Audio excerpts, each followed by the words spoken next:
பகுருளி ஆற்றுடன் பன்மலை அடுக்கத்து குமரிகோடும் கொடுங்கடல் கொள்ள வடதிசை கங்கையும் இமயமும் கொண்டு தென்திசையாண்ட தென்மொழியாம் தமிழ் மொழிக்கு முதல் வணக்கம். பைந்தமிழ் பகிரி என்ற புலன பகிரியில் இணைந்திருக்கும் அனைவருக்கும் வணக்கங்கள் கூறி நானும் இணைகிறேன். நான் உமர். நான் இன்று பேச எடுத்துக்கொண்ட அந்த உரையாட்டு பொருள் இன்றைய அறிவியல் ஊடகங்கள் தமிழ் மொழி வளர்ச்சிக்கு உதவுகின்றன என்பதாகும். ஏன் அப்படி சொல்கிறேன் என்றால், இந்த மொழி மிக உயரிய மொழி, மிக உயரிய கட்டுமானத்தால் அமைக்கப்பட்ட உலகின் மூத்த மொழி என்று புகழப்படும் ஒரு மொழி. அதை ஒப்புக்கொள்ளத்தானே செய்வீர்கள். இதில் போதும் போதும் என்று சொற்கள் இருக்கிறது, அதில் நுட்பங்கள் இருக்கிறது, இலக்கண இலக்கியங்கள் எல்லாம் வகுத்து தரப்பட்டு இருக்கிறது, கடல் போன்று குவிந்து கிடக்கிறது. இந்த நூலின் தரவுகள் விழுமியங்கள் அப்படி குவிந்து கிடக்கிறது. இப்படிப்பட்ட மொழியின் வளர்ச்சிக்கு இணையம் உதவத்தான் செய்கிறது. இணையம் இப்போது வந்த ஊடகம் என்றால் இணையம்தான் காலோச்சி நிற்கிறது, எக்காலமாக முழங்கி கொண்டு இருக்கிறது. இருந்த இடத்தில் எதையும் கற்றுவிட முடியும். மொழி சார்ந்த எந்த ஐயமாக இருந்தாலும் இணையம் அதை எல்லாம் கற்றுத்தான் தருகிறது. இந்த கைபேசியின் ஊடாகத்தான் நான் என்னுடைய கருத்துக்களை எடுத்து வைக்க முடிகிறது. மொழி சார்ந்த எத்தனையோ தரவுகளை உங்களுடன் பகிர்ந்து கொள்ள முடிகிறது என்றால் இந்த அறிவியல் ஊடகங்கள் தானே உதவுகின்றன. ஏறியுந்த ஏணியை எட்டி மிதிப்பது போன்று சிலருடைய பதிவுகளை எல்லாம் நான் பார்த்தேன். அதெல்லாம் இருக்கட்டும், அது உங்களுடைய பார்வை, அது உரையாட்டு பொருள் என்பதற்காக அப்படி பேசுகிறீர்கள். நயன்மையாக சிந்தித்தோம் என்றால் இந்த ஊடகங்கள், அறிவியல் ஊடகங்கள் போதும் போதும் என்று நமக்கு தந்திருக்கிறது. நான் மிகுந்த இடங்களை பிடித்து பேச வேண்டும் என்று நினைத்தேன். அது விழல் கிடைத்த நீராகும். நான் சில இடங்களை தொட்டுவிட்டு போகிறேன். அன்றைய காலங்களில் பெரும் உரைக்காரர்கள், பாஷ்யக்காரர்கள் என்று சொல்வார்கள், அப்படிப்பட்டவர்கள் எல்லாம் இருந்தார்கள். நுணுக்க கற்றவர்களால் தான் ஒப்பீடு செய்ய முடியும். புரிகிறதா? அப்படி ஒப்பீடு செய்து எழுதப்பட்டவர்கள் அல்லது எழுதியவர்கள் பரிமேலழகர், நச்சினார்க்கினியர் போன்றவர்கள் எல்லாம் மிக உயரிய உரைக்காரர்களாக கருதப்பட்டார்கள். எத்தனை நூல்களின் தரவுகளையும் எடுத்து அதனுடன் பொருத்தி இது இங்கு கூறப்பட்டிருக்கிறது, இதற்குரிய விளக்கம் அங்கு இருக்கிறது என்று அத்தனையும் அவர்கள் நினைவில் வைத்துக் கொண்டு அந்த ஓலைச்சுவடியில் தானே படித்திருப்பார்கள். எத்தனை நினைவாற்றல் இருக்க வேண்டும், எத்தனை பாடல்கள் அவர்கள் மனனமாக வைத்திருந்தால் ஒரு வரிக்காக மெனக்கெட்டு பந்தி வந்தியாக எழுதியிருக்கிறார்களே, எத்தனை நுட்பமானவர்களாக இருப்பார்கள். ஆனால் இன்று இருந்த இடத்தில் ஒரு பொத்தானை தட்டினால் நாம் படித்து விட முடிகிறது. அதையெல்லாம் எடுத்து நமக்கு தருகிறது. இதை காட்டிலும் மொழி வளர்ச்சிக்கு இந்த ஊடகங்கள் என்ன செய்ய வேண்டும் என்று நீங்கள் விரும்புகிறீர்கள் என்பதை என்னுடன் பகிர்ந்து கொள்ளுங்கள். பிறகு நான் இங்கு பல பாடல்களை நான் தந்திருக்கிறேன். ஐயா அவர்கள், சொக்கரையா அவர்கள் சில நூல்களை சொல்லி இதை படி என்றால் நூல் வேண்டி ஓட முடியாது. இணையத்தில் தட்டிவிட்டால் எல்லாம் வருகிறது. அன்று இந்த காமாட்சியம்மை கலிவெண்பா, மீனாட்சியம்மை கலிவெண்பாவை ஒரு முறை படி என்று சொன்னார். நான் இணையத்தில் தான் அந்த நூல் இதுவரை நான் வாங்கவில்லை. எனக்கு மனனமாகவே அது தெரியும். மலையறையன் பெற்ற மலைச்சி கலைச்சி நிலையறிவியது அந்த நிலைச்சி அலையாத அண்ணன் நடைச்சி அருமறைச்சி ஆண்டிச்சி கண்ணல் மொழிச்சி கருணைச்சி பண்ணுதமிழ் வாய்ச்சி சடைச்சி வடிவுடைய மங்கைச்சி ஆய்ச்சியபால் வெண்ணெய் மொழிச்சி வெளிச்சி வெளியிடைச்சி அன்னுபுரம் தீயிட்ட அம்படைச்சி நல்ல கொப்பு குலைச்சி குவளை பெருவிழிச்சி என்று போதும் போதும் என்று சொல்லி கிடந்த பாடல் தான் இது. இந்த ராமாயணத்தை கற்க வேண்டும் என்று பல ஆண்டுகளுக்கு முன்பு எனக்கு ஒரு ஆசை வந்தது. அந்த நூல்கள் நான் அப்போது ஈட்டும் வருமானத்தில் அதெல்லாம் ஆகாது. பெரும் பெரும் நூல்கள், அது நீங்கள் அறிந்தது தானே. நான் 2 ஆண்டுகள் இருந்து ராமாயணத்தை முழுமையாக நான் இணையத்தில் தான் கற்றேன். இந்த தொடர்புகளை எல்லாம் இங்கு நான் பகிர்ந்து இருக்கிறேன். அத்தனை உரைக்காரர்கள், எந்த உரைக்காரர்கள் எழுதியது வேண்டும் என்று பார்த்து பார்த்து தருகிறது. ஒவ்வொரு பந்திக்கும், ஒவ்வொரு பாடலுக்கும் பந்தி பந்தியான உரைகளை எல்லாம் எடுத்து தருகிறது. இருந்த இடத்தில் கற்க முடிகிறதே. மொழி வளர்ச்சிக்காக இப்படி ஏற்றி வைத்திருக்கிறார்களே. உலகில் இணைய பயன்பாட்டில் 2வது இடத்தில் இருக்கும் மொழி தமிழ்தான்.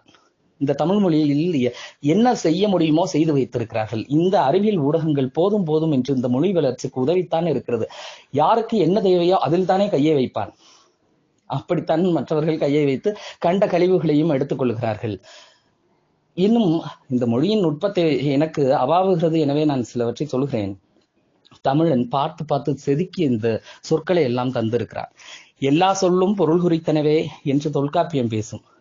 இருந்தாலும் இடுகுறி பெயர் என்று இலக்கணத்தில் ஆசிரியர்கள் எல்லாம் இருக்கிறீர்கள். சில சொல்லுக்கு பொருள் தேடாதீர்கள், அது அப்படித்தான், அது இடுகுறி பெயர் என்று சொல்லும். பாவாணர் அப்படி சொல்லவில்லை. எல்லா சொல்லுக்கும் பொருள் உண்டு, எல்லாமே கரணிய பெயர் தான் என்று பேசுகிறார். அப்படி பகுத்துதான் வைக்கப்பட்டிருக்கிறது. நான் 2-3 சொற்களை சொல்கிறேன். ஐயா அவர்கள் பாத்திரம் என்றெல்லாம் பேசினார். அன்பழகன் ஐயா அதை கலன் என்றுதான் சொல்ல வேண்டும். கொள்கலன் என்றெல்லாம் சொல்கிறோம் அல்லவா. கல்மேல் இட்ட கலன் என்று அவை கூறுகிறாள் பாருங்கள். அதற்கு தமிழில் பேணி என்று ஒரு பெயர் உண்டு. அது கரணிய பெயர் பாருங்கள். திரவத்தையோ அல்லது திரவம், நீர்ம பொருள், திடப்பொருள், கூழ்ம பொருள் எதுவாக அது பேணி வைத்து இருக்கிறது, தன்னகத்தை பேணி கொண்டு இருக்கிறது. எனவே அதற்கு பேணி என்று ஒரு தமிழ் பெயர் உண்டு. இதையெல்லாம் நான் இணையத்தில் கற்று அல்லது மற்ற மற்ற செய்திகளில் படித்துத்தானே உங்களுக்கு தர முடிகிறது. இதையெல்லாம் கடத்தாவிட்டால் இதையெல்லாம் எப்படி கற்பது? இன்னும் சொற்களை சொல்லட்டுமா? ஊழல் என்று ஒரு சொல்லுண்டு. ஊழ் என்றால் விதி, அது நம்முடைய சொல்லல்ல, முறைமை அல்லது முறை என்று கொள்ள வேண்டும். என்றால் அல்லாதது, முறையற்றது. ஊழல் என்றால் முறையற்றது. அது சொல்லை சுருக்கி தந்திருக்கிறார்கள். முறையற்றது என்பது நீட்டமாக இருக்கிறது என்பதற்காக அதை போதும் போதும் என்று சுருக்கி தந்திருக்கிறார்கள். வாருங்கள், சொற்கள் எப்படி கட்டமைக்கப்பட்டிருக்கிறது. கொலை என்று ஒரு சொல்லுண்டு.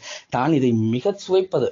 தற்கொலை என்ற அந்த சொல்லையே நான் அத்தனை சுவைத்து நினைத்து நினைத்து அசை போட்டுக் கொள்வேன். ஏனென்றால் மற்ற மொழி சொற்களில் பாருங்கள், ஹச்சா என்பது அது ஹச்சா, ஆத்ம ஹச்சா என்றால் தற்கொலை என்பது.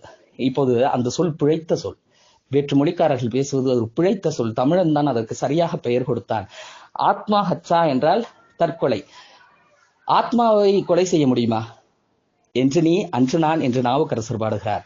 சொக்கரையா இங்கு இருக்கிறார். சைவ சித்தாந்தம் என்ன பேசுகிறது? இறைவனை போன்று ஆன்மாவும் அனாதியானது, அனாதியான பொருள், அது உள்பொருள், இல்பொருள் அல்ல, எப்போதுமே இருக்கும். அதை நீ அழிக்க முடியாது, உடலைத்தான் அழிக்க முடியும். தமிழன் தான் அதற்கு சரியான பெயர்களை எல்லாம் எடுத்துக் கொடுத்தான். அதில் நுட்பங்களையும் வைத்திருக்கிறான் பாருங்கள். கொலை என்பது பஞ்சமாபாதகங்களில் ஒன்று என்று சொல்வார்கள். அது 50 குற்றங்களில் ஒன்று.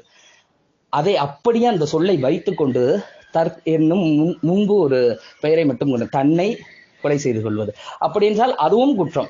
அவன் அப்போதே சொல்லிலேயே பொருளையும் வைத்து விட்டான். கொலை எப்படி பாதகங்களில் ஒன்று அல்லது பெருங்குற்றங்களில் ஒன்று என்று இருக்கிறதோ, தற்கொலை என்றாலும் அதுவும் பெருங்குற்றம் தான். இப்போது சட்டங்கள் அதை சொல்லுகிறது. ஆனால் அங்கு தமிழன் சொல்லிலேயே சொல்லி வைத்து விட்டான். எத்தனை நுட்பமான சொற்கள், எத்தனை. அன்று கீடம் என்பதை கேட்டீர்கள். அந்த கீடம் என்ற சொல் ராமாயணத்தில் தான் நான் படித்திருக்கிறேன். ராமனை தொழுவதற்காக சீதை வருகிறாள். அங்கு அசோகவனத்திலிருந்து மீட்டு கொண்டு வருகிறார்கள். போரெல்லாம் முடிந்து விட்டது. அவன் திருவடிகளை பணியலாம் என்று போனவளை கடுமையாக பேசுகிறான் ராமன்.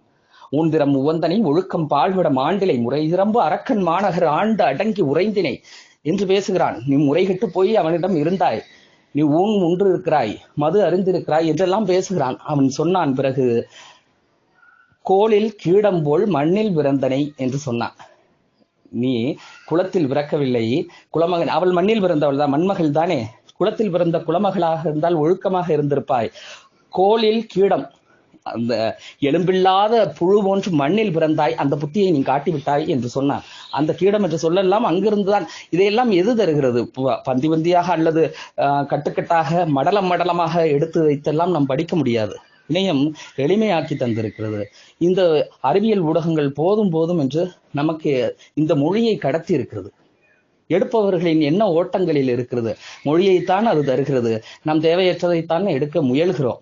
கற்றுக்கொள்ள இந்த அறிவியல் ஊடகங்கள் உள்ளபடியே எத்தனையோ தந்து கொண்டே இருக்கிறது. நாளுக்கு நாள் புதுமைகளை புகுத்தி கொண்டே இருக்கிறது. ஒரு புது பாவலன் எழுதினான், கடவுளுக்கு வடமொழியை கொடுத்து விட்டோம், கல்விக்கே ஆங்கிலத்தை வழங்கிவிட்டோம், அரசியலுக்கு ஹிந்தி என்று அதிகாரப்பூர்வமாக அறிவித்து விட்டோம், அன்னை தமிழை மட்டும்தான் அம்போவென்று விட்டுவிட்டோம் என்று சொன்னான். அப்படித்தான் தெரிகிறது. நமக்கு தேவையானது இந்த மொழி, இந்த மொழிக்காரர்கள், இதெல்லாம் தேவை, இந்த மொழி அறிவு தேவை என்று இந்த அறிவியல் ஊடகங்களை தொட்டால் போதும் போதும் என்று கொட்டி தரும் அந்த செல்வங்களை எல்லாம் விட்டு கடந்து விட்டு கேளிக்கைகளும் கொண்டாட்டங்களும் விரசங்களும் ஆபாசங்களும், அப்படி ஆபாசங்கள், அதுக்குள் தான் மனம் நுழைய சொல்கிறது. அப்படி ஆகிவிட்டது. அது நம்முடைய எளிதன்மையை தவிர இந்த நீங்கள் சொன்னது போன்று இதெல்லாம் கெடுத்து விட்டார்கள். கொச்சையாக பேசுகிறார்கள், கலந்துதான் பேசுகிறார்கள், வணக்கம் என்று சொல்வதில்லை, குட் மார்னிங் என்று பேசுகிறார்கள், தொலைக்காட்சிகளிலும் அப்படி பேசுகிறார்கள் என்றால் அது சுவைக்கப்படுகிறது. இது எங்களுக்கு பிடிக்கவில்லை என்றதை பார்க்காமல் இருந்தால் அந்த நிகழ்ச்சி தோல்வியாகிவிடும். நாம் அந்த கழிவுகள் நமக்கு தேவை என்று நினைக்கிறோம். அந்த மிச்சமான எச்சில்களை நாம் சுவைக்க விரும்புகிறோம். எனவே தான் அவர்கள் குப்பையை கொட்டிக்கொண்டே இருக்கிறார்கள். அதை புறக்கணித்தால் போதுமானது. யாரையும் ஒடுக்கி விடுவதற்கு அவர்களை அடிக்க வேண்டும், துன்புறுத்த வேண்டும் என்பதெல்லாம் இல்லை. புறக்கணித்தால் அவர்கள் இல்லாமல் போய்விடுவார்கள்.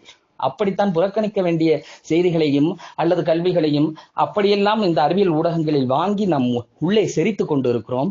எனவே இந்த அறிவியல் ஊடகங்கள் மொழி வளர்ச்சிக்கு உதவவில்லை என்று நாம் பேச அல்லது கதைக்க ஆவலாக இருக்கிறோம். அப்படியெல்லாம் இல்லை. ஊடகங்கள் உதவாமலா நாம் இத்தனை பேர் கதைத்துக் கொண்டு இருக்கிறோம். எத்தனை அறிவார்ந்த செய்திகளை இங்கு அள்ளி கொண்டு வந்து தர முடிகிறது. ஒரு வலையொலியில் சென்று ஒரு கதையை கேட்டு விட்டு கூட இங்கு வந்து சொல்ல முடிகிறதே. ஒரு எடுத்த எடுப்பில் நான் 2-3 கதைகளை இணையத்தில் படித்து விட்டு நான் உடனே உங்களுக்கு பதிவாக்கி தந்துவிட முடிகிறதே. அறிவியல் ஊடகங்கள் இதையெல்லாம் செய்யவில்லை என்றால் நமக்குள் உண்டான அந்த தொடர்பே அற்று போய்தானே இருக்கும். நம்ம எல்லாம் ஒன்றாக்கி தந்திருக்கிறது இந்த அறிவியல் ஊடகம். பிறகு எனவே என்னுடைய இறுதி கருத்தாக வைக்கிறேன், இன்றைய அறிவியல் ஊடகங்கள் தமிழ் மொழி வளர்ச்சிக்கு உதவுகின்றன என்பதை கடந்து பெரிதும் உதவுகின்றன. இணைந்திருக்கலாம். இது பைந்தமிழ் பகிரி என்ற புலன பகிரி.